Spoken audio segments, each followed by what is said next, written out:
Okay, I think we'll probably get started here. Thanks for everybody for joining today for our November meetup. As always, online, please mute yourself, use the chat for questions. It looks like we will have some time at the end for questions, either through the chat or live questions. But during the speaking, please just try to use the chat for that. Sponsors today, Integral as normal, and then LitmusChaos. And that's the product we'll be looking at today as well. Our next meetup, we normally schedule or skip January because of a holiday, but we are also going to skip December. So our next meetup is actually going to be February 4th. Most likely at noon, although that could change. So we're going to send out a survey relatively soon here, just to get a, I'm not sure what I was trying to spell there, but a better gauge on how we can best serve the community as we go forward here. You know, obviously with the pandemic, you know, we still see this being a virtual meetup for quite some time, but we want to get that survey out there to really judge the topics. And to get meeting times and what best way we can engage and bring value into the community. So we'll be taking some of that time here, between now and February to get that straightened out, and we'll try to keep you up to date as we go through the whole process of that with emails through the meetup site. News and notes for this month. KubeCon. Cloud Native is November 17th through the 20th. This is an all virtual event. Obviously, very much tied into the mission we have, as a meetup group, being part of that large organization of Cloud Native. And it's a great event.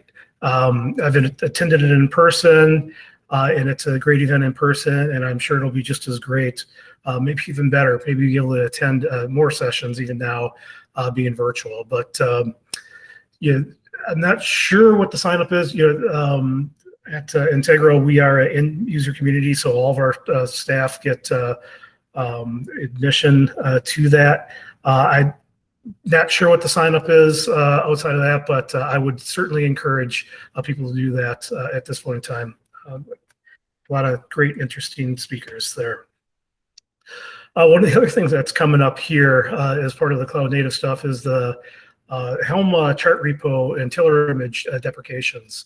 What this means, if you're an organization that's using Helm and Helm 2, I think specifically, to do your installs or whatnot, those will probably not even work after November 13th.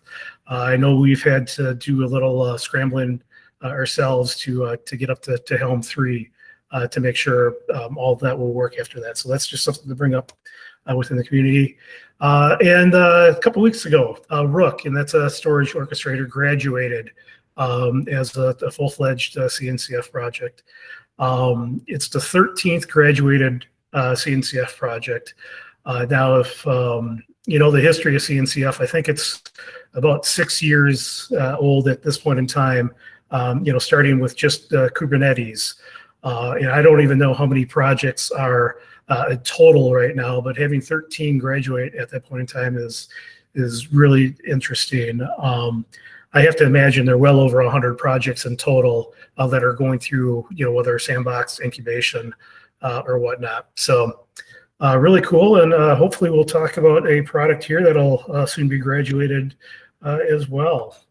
And with that, I'm going to pass it over to today's speaker. So our speaker today is Karthik. He's a QA lead at MayaData, and he is one of the architects in LitmusChaos. And he's going to give us a little introduction to chaos engineering using that. So Karthik, it's all yours. Thanks, Kurt. First of all, thanks for having me on this meetup. It's wonderful to meet you all. So like Kurt mentioned, I work at a company called MayaData. It's one of the primary sponsors of the LitmusChaos project. And Litmus, interestingly, actually started as an E2E project for another sandbox project called OpenEBS, which is also a storage, containerized storage solution that's currently in sandbox in CNCF. And over a period of time, we felt that it has much larger use within the community and deserves a lot of track of its own and a lot of contributions of its own. So we sort of put more effort into that and then also submitted it to CNCF. It's a sandbox project now. And it was actually started for the chaos engineering needs of OpenEBS. So we've been looking at chaos engineering as a really useful way to test resiliency. And we felt that cloud native chaos engineering is probably something that's slightly different than the traditional principles of chaos engineering. It borrows from the same, but it's evolved a little bit from them. So we'll just talk about that, and I'll also do a short demo that's going to show how LitmusChaos works and how cloud native chaos generally might look like. There are other projects, interesting projects in the same space, which work quite similarly, but are different on certain counts. So yeah, with that, let me just share my screen.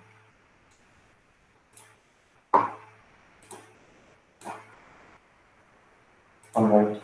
I hope my screen is visible.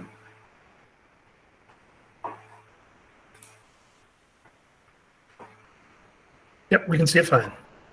Okay. Thanks. So Litmus, like I said, it is going to help Kubernetes SREs and developers in bringing out weaknesses.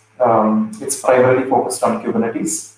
There are some efforts based on requests from the community where we're trying to extend the capabilities of Litmus to non-Kubernetes resources, as in not just Kubernetes pods or deployments, etc., but also to nodes and disks attached to the Kubernetes cluster. So that's something that we've added in the recent times, and we're trying to expand upon those capabilities.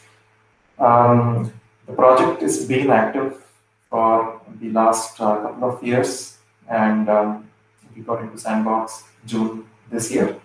We have maintenance from MayaData and Intuit and Amazon contributions coming in from folks like Red Hat. And there is a chaos hub. I think this is the season of the hubs. Really, we've got Helm Hub, the Artifact Hub, etc., the Operate Hub. So we sort of realized that people can pick off-the-shelf chaos experiments in a certain location. We want to just create some kind of an open marketplace kind of thing. So that's the chaos hub.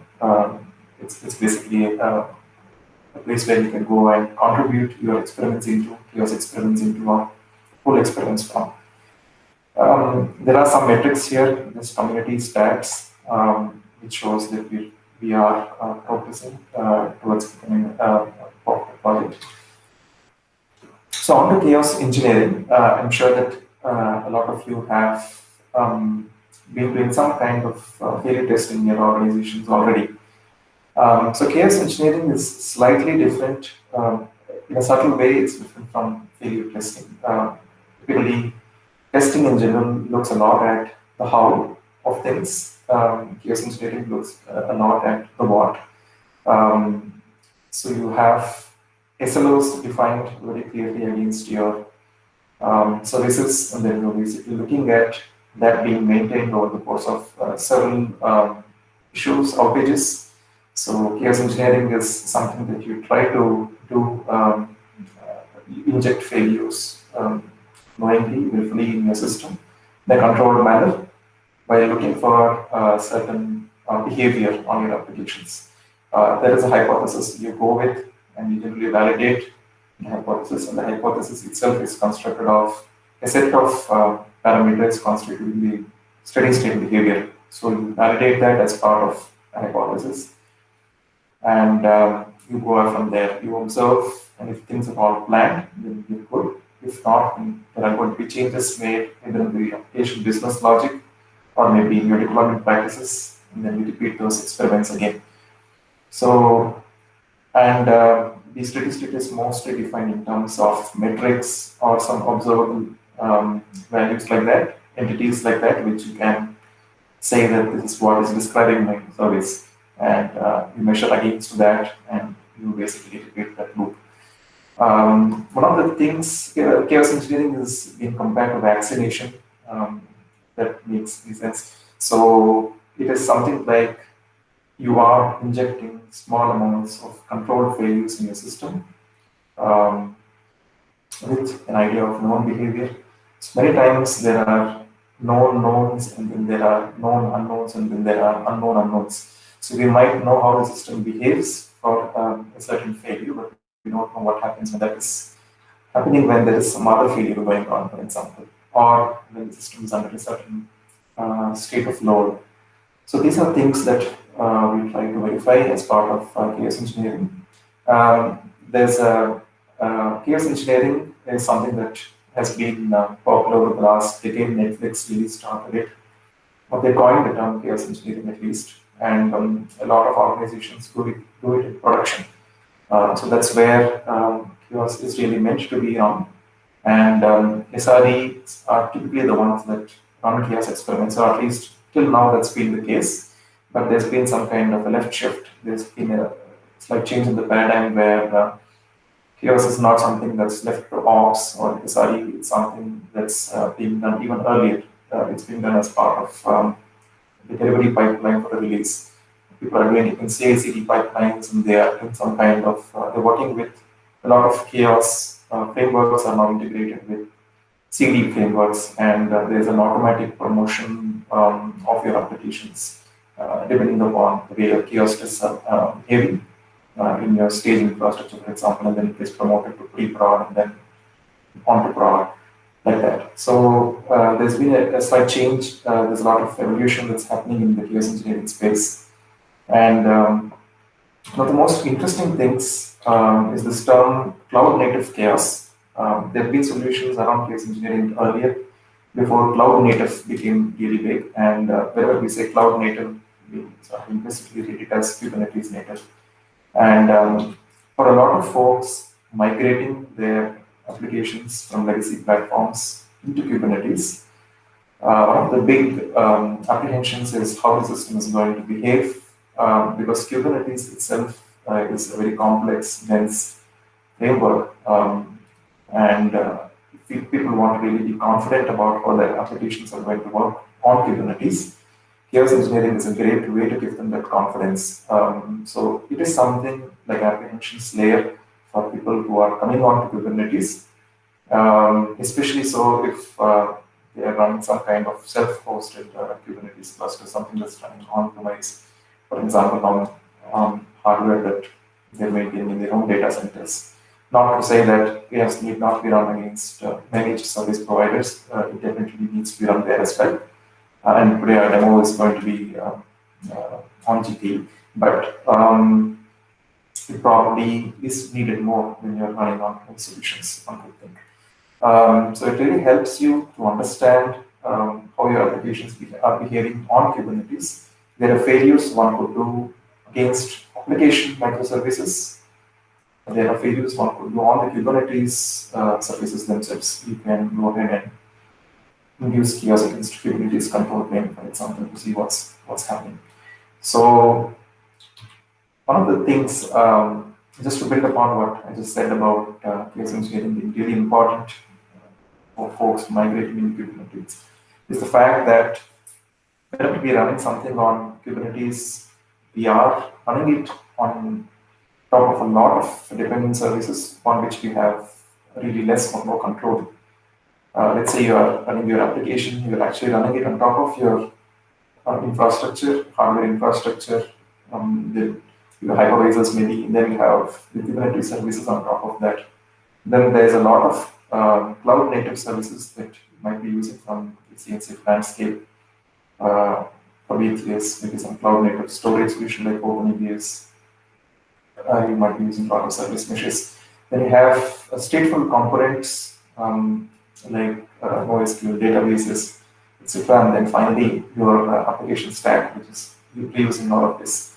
So more than 90%, this is figuratively speaking, depends upon the resilience of other components, and they are getting continuously released. There are a lot of patches getting released for all these dependent services that you are bringing onto your environment. So you really need a way to ensure things are working well.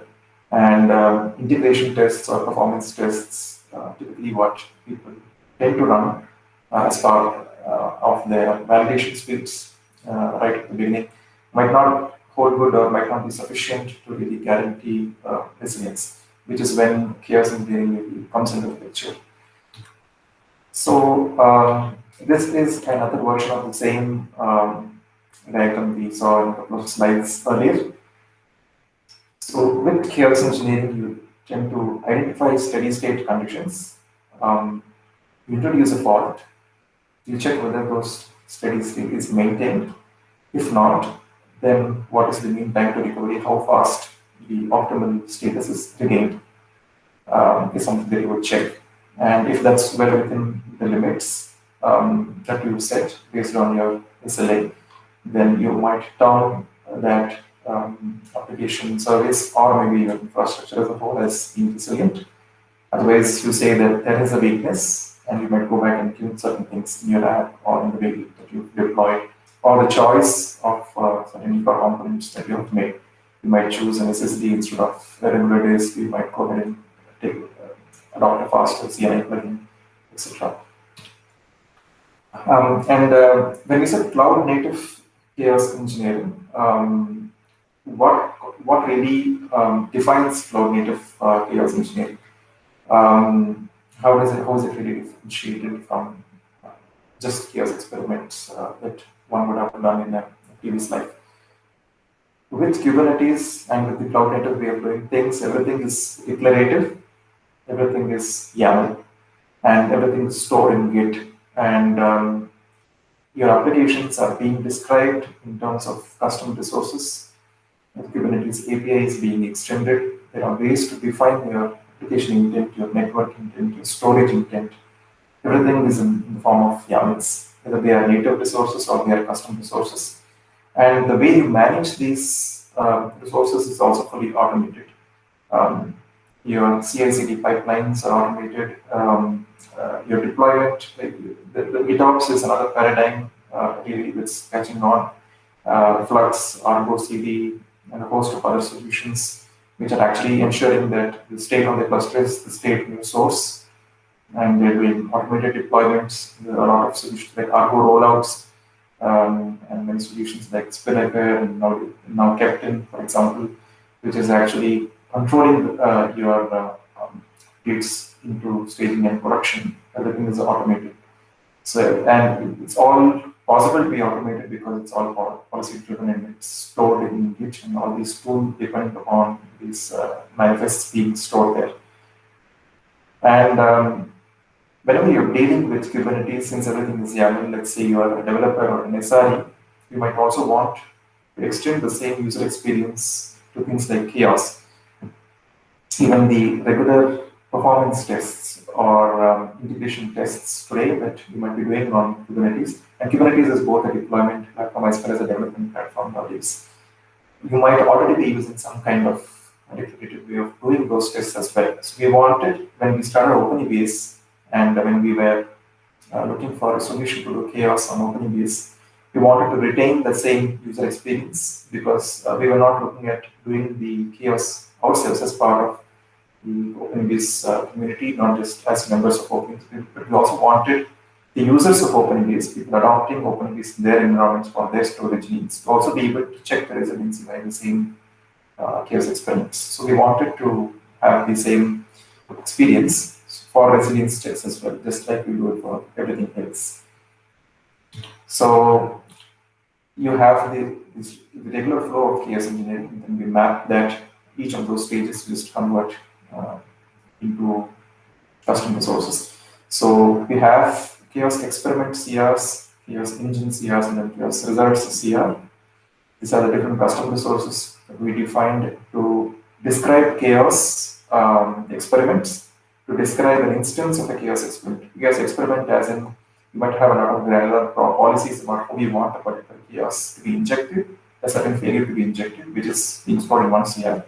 And then you want to define what application you want to inject that particular chaos on, and certain run policies of that experiment itself. What are checks you want to do as part of it?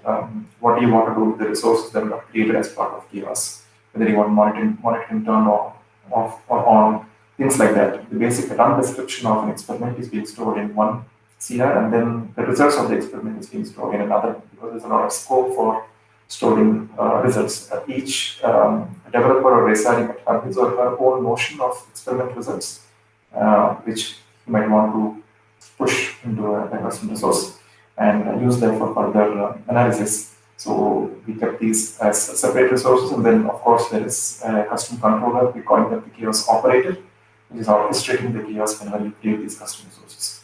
So when you create these resources, you're going to inject a fault, and you're going to do this entire process of validation of the steady state and providing the verdict of the experiment based on whether that was met or not. So that's what we introduced with Litmus. This is just a snapshot of these custom resources. Once again, the chaos experiment is a very low-level definition of a particular kind of chaos.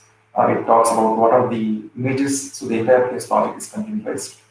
So what image you're going to run the experiment with. There are more than one library or lib supported for each kind of chaos, and Litmus is both. It's not only helping you run chaos experiments, but it also allows you to orchestrate chaos experiments that you might have written, not just the native experiments written by the Litmus community, but something that you might have already written up, might already be using. So that can be orchestrated by Litmus as well. So you can choose the directory that you want to run your experiment with. And it also defines a set of permissions to run the experiment. By permissions, we're talking about the access control, the RBAC. Each experiment might have its own set of permissions necessary to run that. You might be targeting different set of resources, etc., on the cluster. And to run the experiment, it might need certain capabilities. Some experiments do need privileged permissions as well, but those are rare, but some of them do, and we generally recommend people to create pod security policies relevant to their environments in order to run those experiments.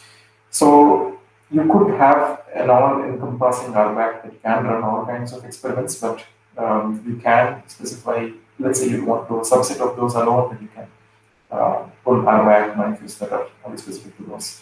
All that is being defined in the experiment CR. The engine CR is something that's binding an instance of any application. Let's say you're running a Prometheus instance in monitoring namespace and you want to do chaos on that. You can connect that with an experiment here that you have put into a cluster. This is static. That is not being watched by any controller. It is just a policy definition. Whereas engine is really the active CR, which is being watched by the chaos operator and acts upon it. It launches some experiment jobs based on the experiment that you've selected here. And this is where you define all the run characteristics. You override certain chaos tunables or parameters that you might have set in the main chaos experiment. We'll take a look at these CRs. I'll give you an example as we go on. But this is just a snapshot, just an introduction to what they are. The chaos schedule is something that helps you to repeat these chaos experiments over a period of time. This has a rich scheduling schema. You can define time ranges, start and end timestamp. You can give minimum chaos intervals if you want to strictly schedule it or do it randomly. All that information can be placed inside the chaos schedule. And result basically holds information about the run itself. What is the state of your run and what is the verdict. And there are some interesting features in Litmus which talk about what happened to your steady state checks individually. Let's say you might have, we're calling them probes. You might have defined more than one probe. So what happens to each probe? What is the success percentage of all the probes? All that information is in the result. So the experiment is something pre-built and is available in what we call as the Chaos Hub. The Chaos Hub is this. It's basically a website where you can go and look for experiments based on certain categories. The generic category is having the most number of experiments today, has things like pod delete, pod level CPU hog or memory hog experiments. That's basically resource chaos. Then you also have node level experiments where you post just the node resources. Then you have network level experiments at pod level where you can disrupt the pod network, you can inject latencies or corruptions. And then there are some application specific experiments, experiments categorized based on the application or framework that they do chaos upon. For example, OpenEBS experiments are focused on injecting chaos into the OpenEBS control plane and data plane. Cassandra are focused on doing chaos against those applications. They are very similar to the generic experiments. The libraries used are the same, but they have different set of steady state checks. For example, in case of Kafka experiments, you might check whether your message stream is unbroken when you're doing a broker field experiment. For example, it's native specific to these experiments. Those are woven into the experiment business logic. So this is the chaos hub, and all these CRs you can just pull from here. The chaos experiment CR looks like this. It's basically telling you what are the permissions necessary to run the experiment. It talks about what are the image that's running this experiment. So this is going to get run as a job, a Kubernetes job. And there are a set of defaults that you can override in the chaos engine. And all the experiments are described in the documentation. There's a Litmus docs where you can look at each of these experiments. Each of them have their own set of tunables. So you can always take a look at that.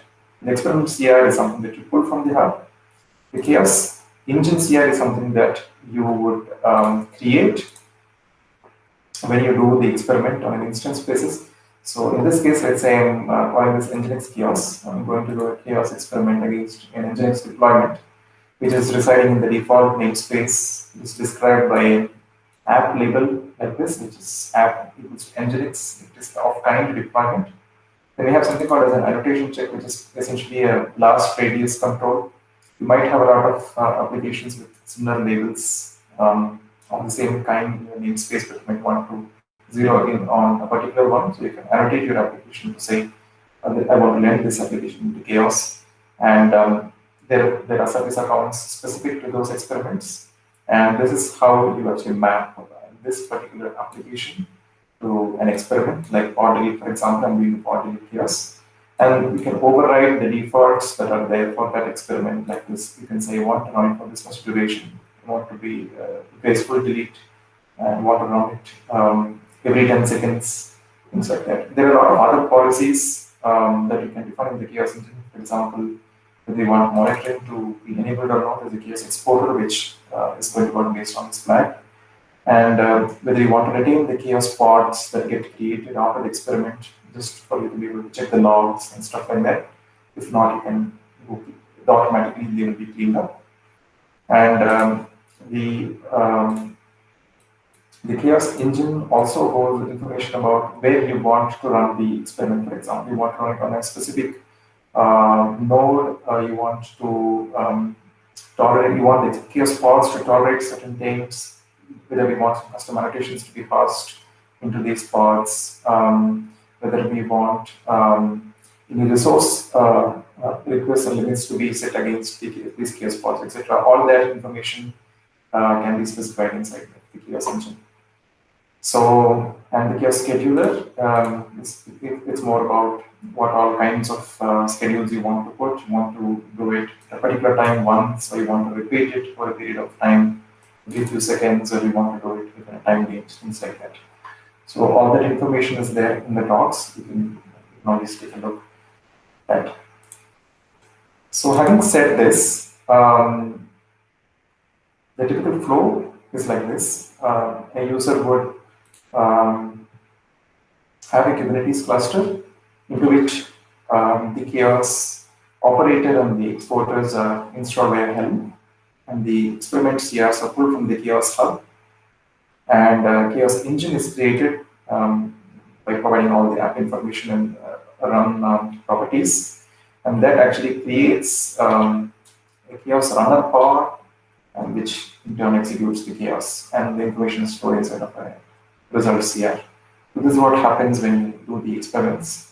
We talked about the hub, and the hub is something that we are, and when we interact with the community, we are encouraging developers or SREs to actually pick experiments from here, but also contribute back into the hub on some open source dharma, and it's also going to be helpful for the users of your application to actually test within their environments if everything's out there.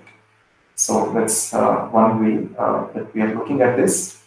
And when we say you can push your own experiment, Litmus supports what a mode of operation called BYOC, that's bring your own chaos. So you can actually containerize your experiment business logic, ensure that it runs the Kubernetes job. Then you could actually create your own chaos CR, experiment CR. And we saw that in the experiment CR, you can mention the image, you can push the permissions and default tunables for that, etc. The only extra thing would be for you to instrument your experiment business logic a little bit to generate the chaos result CR. These APIs are well defined, so you can use that to generate the chaos result CR based on whether your experiment succeeds or not. And that's again an optional step. It's something that we rely upon in the operator to sort of patch our chaos engines back to the status. But if in case you do not want that, you could skip this step as well, and you can use you could create a chaos experiment CR and an engine to describe this, and Litmus will take care of launching it in a desired way. Another thing that we recently introduced in Litmus, and which is generally important in chaos engineering world, is declarative hypothesis. So how do you define your steady state, and how do you validate that over the course of your experiment? So that's something that we are achieving with what we call it as Litmus probes. So you can take a look at that here. So Litmus probes are a way to say, this is what I want to get checked before the experiment run, after the experiment run, or both times, or probably continuously even as the chaos is going on. Mostly that's the use case. We have different type of probes like HTTP probe.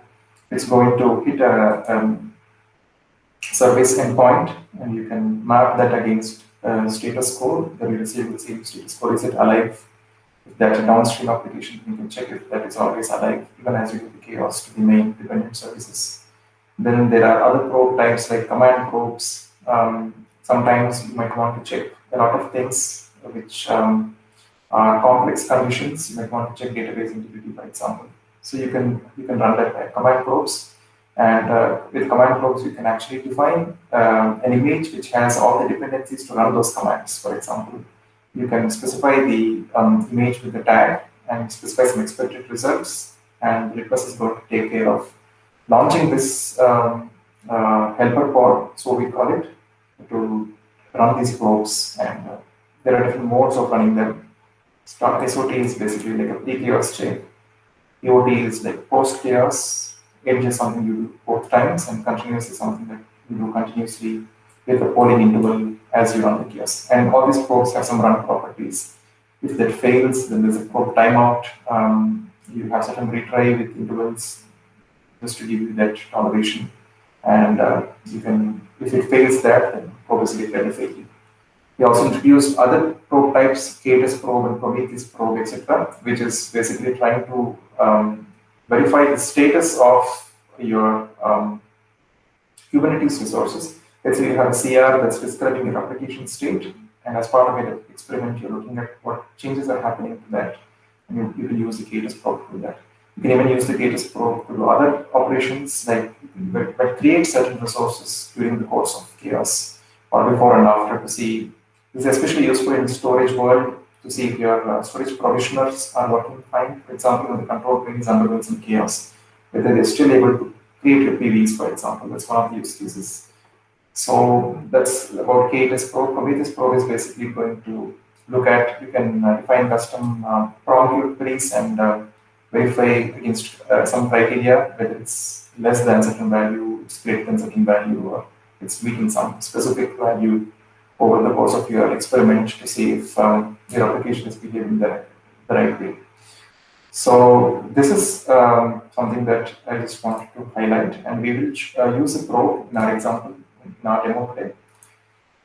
But as we go about doing chaos experiments, you might want to graduate more complex scenarios. You just don't want to do one experiment at one time.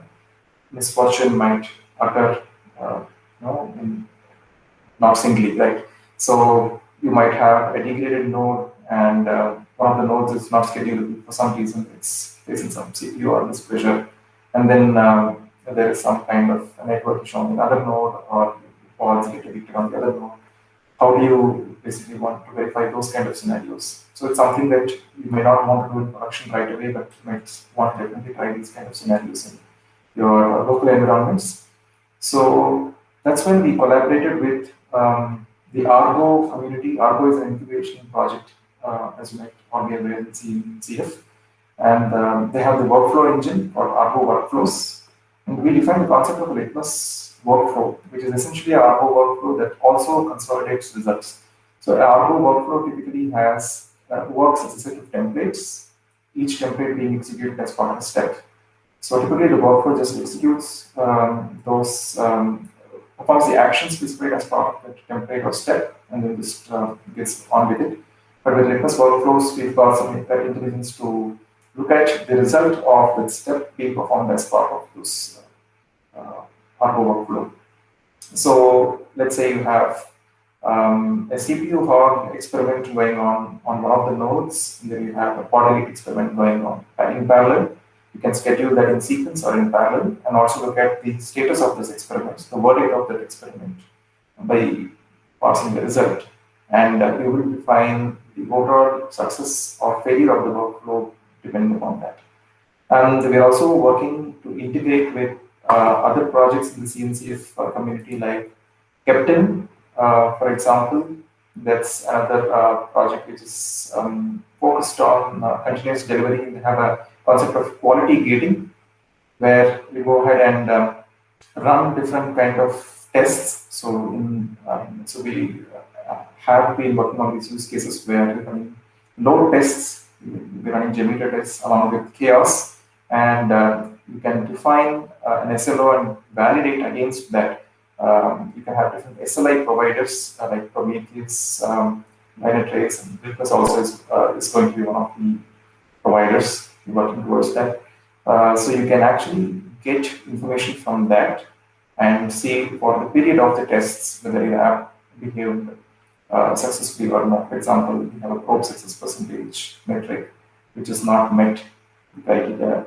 It has to be more than 95% for us to consider it to be success. And the probe success percentage in this case was whether we're able to ping a service continuously. We got this metric from a black box exporter, and we're doing some SLO comparison against that. So this is what we are looking at. This is how we are looking at scaling Litmus, essentially through Argo workflows, and we're also working on integrating it with other tools where you can run experiments in parallel with load tests, etc. So the Litmus portal is another component which we've added recently into Litmus. It's alpha today, and it's expected to go beta in a couple of releases. We do monthly releases. And that is going to actually help you create chaos workflows via UI and visualize their progress, and also run some kind of analytics on those workflows. We're trying to define some resiliency score associated with each chaos workflow depending upon how your probe results are. And you can use that information to check for a period of time how your application has behaved or your infrastructure has behaved by comparing resiliency scores. And this is basically a screenshot that's showing how the portal is going to look like. It's alpha today, and it's there in the Litmus repo. It is documented in the Litmus portal folder, so you can always take a look at it and try it out. There are some Litmus resources. These are the docs. You can look at the Chaos Hub for the different experiments, and there are some category scenarios for you to get started with Litmus. It helps you to create a chaos engine, run them, see what's happening, and things like that. You just want to be familiar with it. There are YouTube videos that are consisting of our recordings of community meetups and any other meetups that we are working on. And it also has some tutorials which are talking about different type of experiments and different concepts within Litmus, and it describes architecture, etc. So you feel free to take a look at that.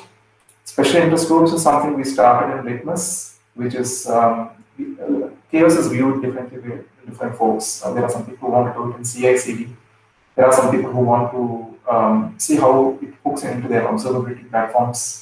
Some people who want to improve the orchestration and integrate it with other tools, like for example, Argo, etc. etc. So there's integrations, it's in orchestration. So these are a group of folks from the community coming together to do these discussions and create the roadmap and map the deliverables for each of these monthly releases. So some of these things are operational, some of them are yet to be operational. For example, 6CI is something we've not started yet, but city integrations is something that we've started. So also observability and documentation and orchestration. So feel free to take a look at this. If this interests you, please do join the community and be part of these discussions. I have a very quick demo. I probably do that in 10 minutes. If you have any questions, I can probably take that.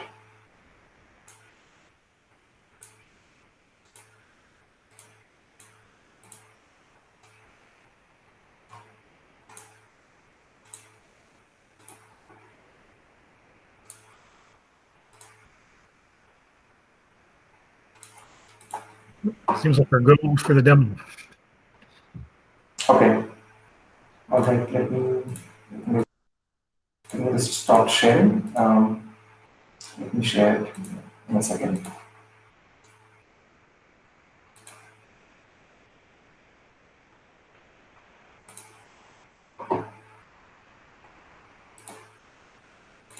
All right.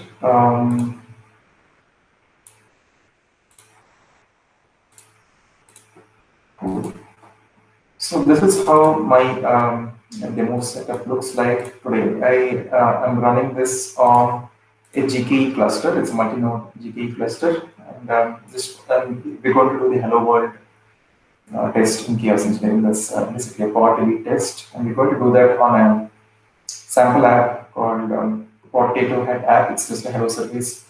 As you can see, it's exposed by a load balancer. So we have a single replica of this app running, and in this experiment, we're just trying to highlight deployment inefficiency. It's running with a single replica. It has a readiness probe.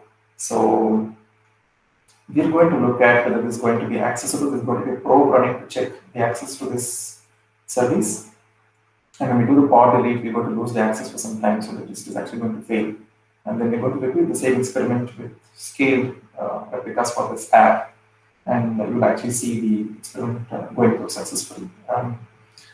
We have some Prometheus metrics. You can see the probe success is 100%. I am running a black box exporter that's just pinning this application service, and it's the query that I'm running, and it's all good right now. The application is available. This is just my GKE dashboard. And, I'll show you the chaos engine that I'm going to apply. This, in the interest of time, I've already got the operator that's running in my cluster. I'll just show you that in a second.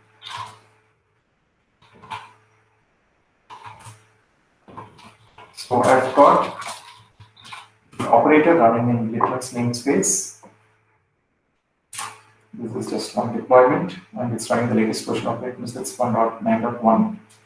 I've got the chaos experiment CR, which I've already pulled, and this is running in the application namespace, the namespace where the app is residing. The pod delete chaos experiment that I've pulled beforehand, and I've got the Hello service running along with a few other applications here in this namespace called Litmus Chaos. This is my application. And I have got a chaos engine here, which looks like this. So we are going to target the Hello service. I've just got one app, one application of the types of just disable my application check. And I've got the job cleanup policy retained just to check the logs, and I've got an HTTP probe which is getting the endpoint of the service, the application. I'm expecting a 200 OK. I've got some run properties, and we're just going to do this for 10 seconds. It's one interval. This amounts just to one iteration of the quantity. So I'm just going to create the chaos engine.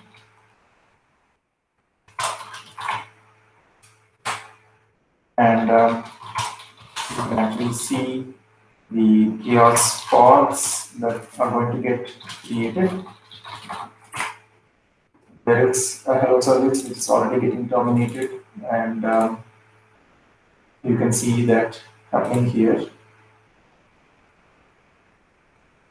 Yeah, so this is not optimal.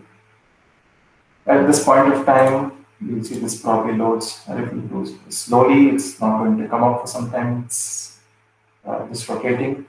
I've got the readiness probe.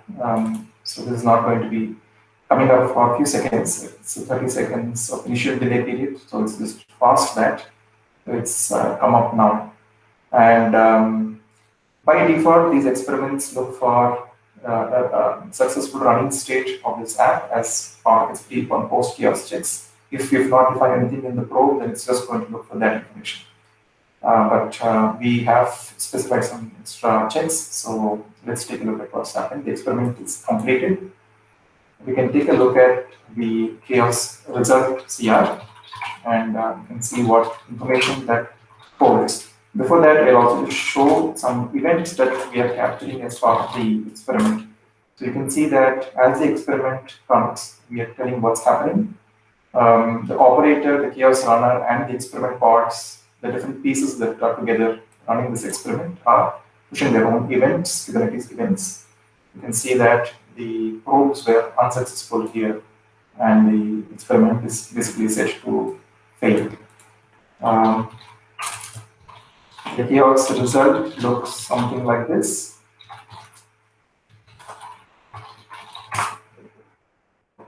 You can see that the probe is not gone through, and the experiment is set to fail. And there is a probe success percentage, which is essentially a weighted ratio of different probes that you set as part of the chaos engine. Right now we just have one.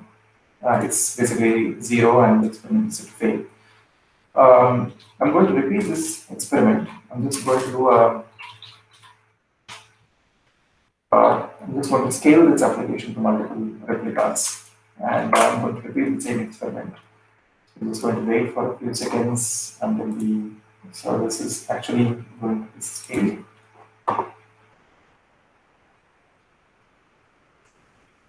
And let's just wait for a few seconds. And this has readiness probe, and whenever we delete one of the pods, the service endpoints are not going to be available until the readiness probe succeeds. So we're just going to wait for all the endpoints to just come up.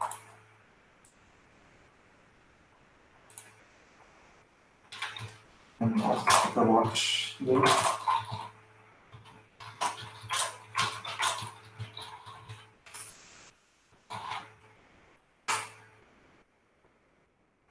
Alright, so we have these services who all come up. They've been running for 2 seconds now.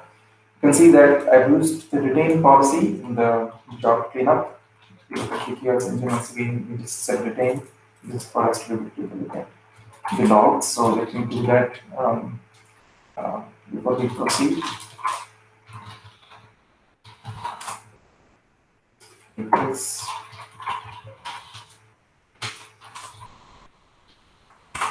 It's going to capture what's happening as part of the experiment. In this case, the env does a set of start of test validations, and then does the chaos, and then it says the probe is actually failed. I'm going to repeat this experiment, and the chaos resources are now going to be recreated. And let's see what happens now.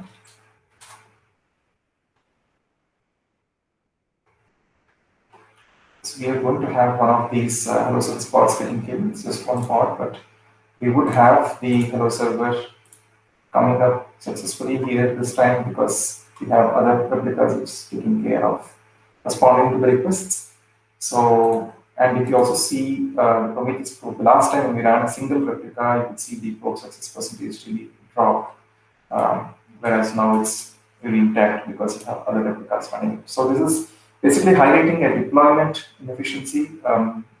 You're not able to sustain single pod failures, but you could have much more complex scenarios written up as part of your chaos experiments and more complex steady-state checks that you might have defined in your probes in order to get really the results that you're looking for.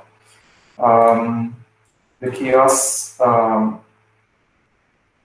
result now is going to be slightly different.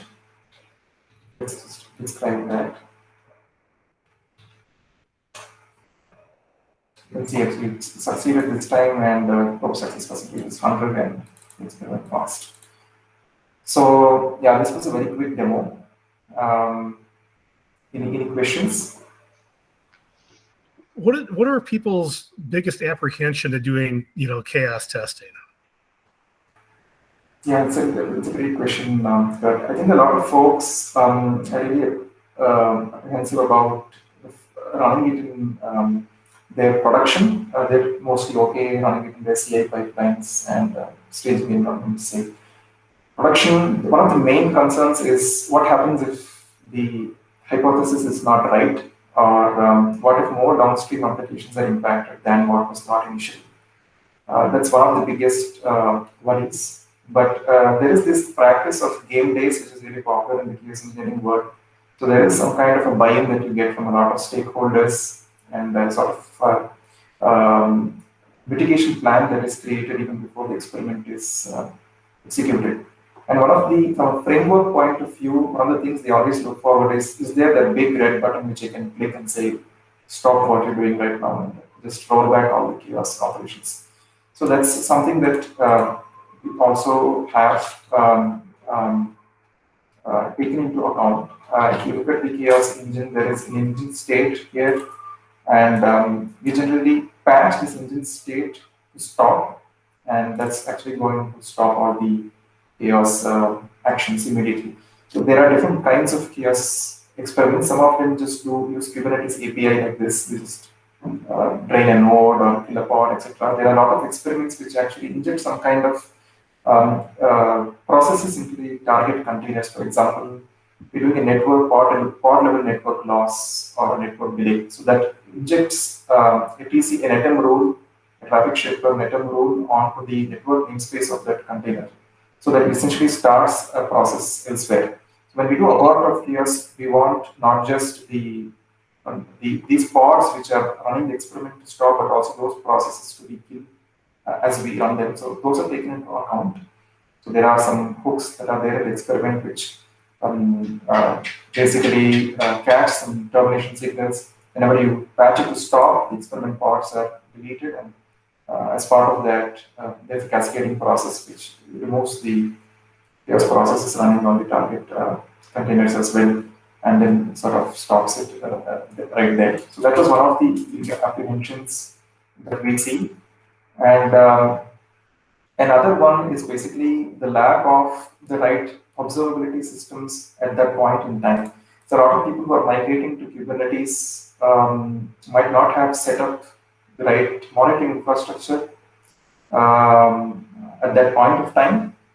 So chaos is something that really goes hand in hand with observability. You need to have the right monitoring systems in place for you to be able to observe what's happening. So if that's something that's not really clear to them at that point of time, if they're not able to really see what's happening, then the process of doing chaos experiments also gets delayed until they have that in place. Yeah, I think those would probably be the biggest ones. Yeah. So do you see a lot of companies, sort of have that sort of part of the same group, sort of like chaos group and the observability group, sort of the same? So they have that tight connection, or do you see other setups within an organization?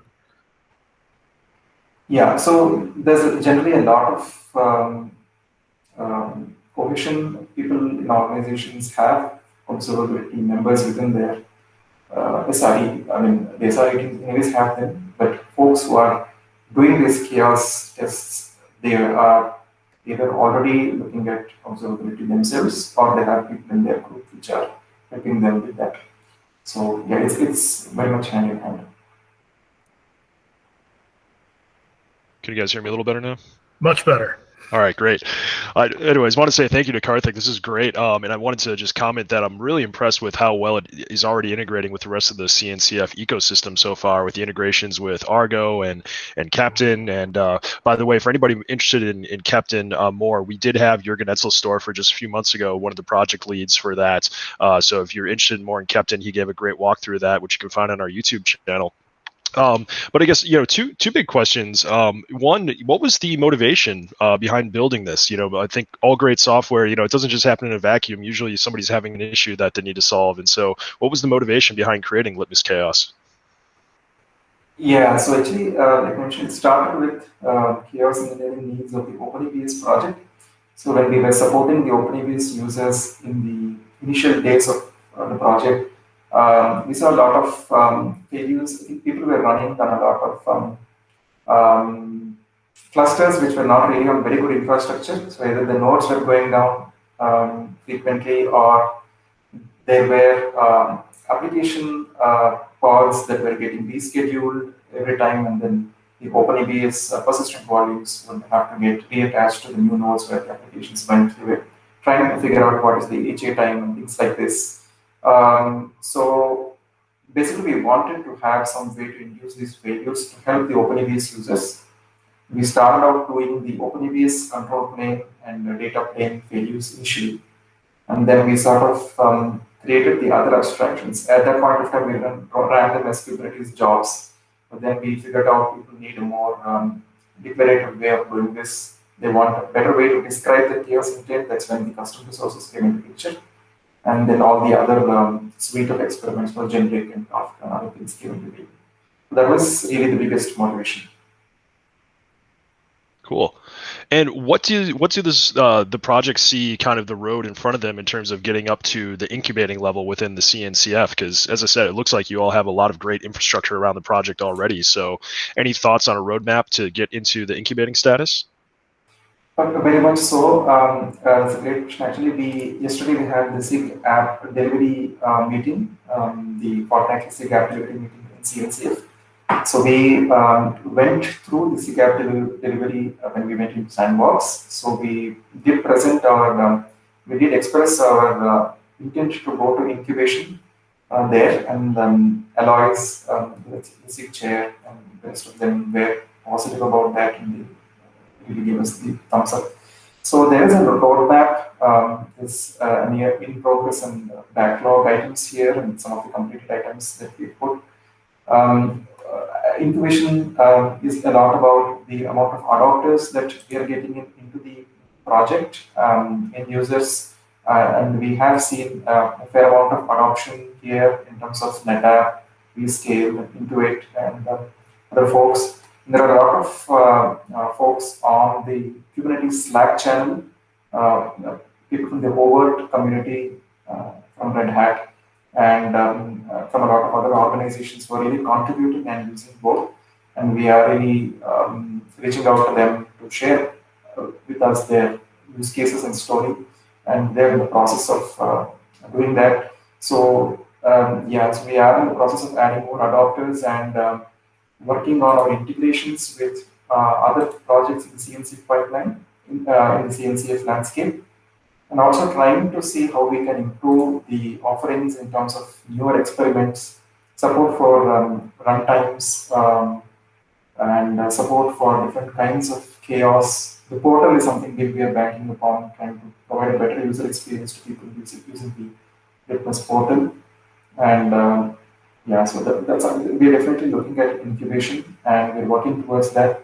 And we are inviting folks to try us out and add their usage stories, and hopefully we will get there quickly.